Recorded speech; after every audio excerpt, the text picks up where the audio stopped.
Videoclipe do ano. Batchart, Tete. Joji, Tô Aqui. Hélio, Batalha e Paulinha, Sou Deus. Sisal, Pilon.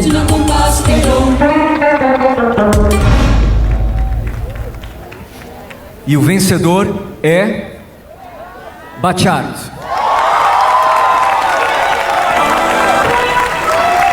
Tem dias que me sinto feio. Hoje não, minha autoestima está na teta.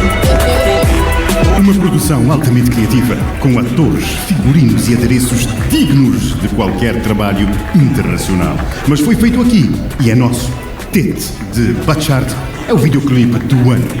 Tem dias que me sinto feio. Hoje não, minha autoestima está na teta. Hoje não, minha autoestima está na teta. Minha autoestima está na teta.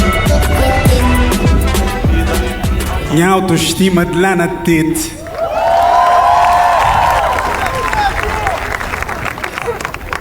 Nunca te contar mentira, nunca está a te esperar. Para nós, se tem prêmio, quando está a te esperar é aquele ali. Verdadeiramente, um tipo de esse prêmio ali para toda aquela equipa é que trabalha nesse videoclipe espetacular. Muito convidamos outro que é boial. Esse é um trabalho memorável. Querer dedicar esse prêmio, dedicar não para nós esse prêmio é de seu, que é diretor desse vídeo, que é Reginaldo Cruz. Um salve de palmas bem forte. Sem ele, esse vídeo ali não era possível, assim como Bárbara, assim como Débora, assim como Péricles, é que trabalhamos nós durante dias e noites, pelo manhã manchê. Então, quando a gente chega na minha ideia, está a fazer mais sentido de facto, pegar tudo o que eu não tinha para investir, fazer num trabalho novo de música na gaveta. Mas, para chegar a pensar, ele dizia-me assim, por que eu vou te preocupar com o número?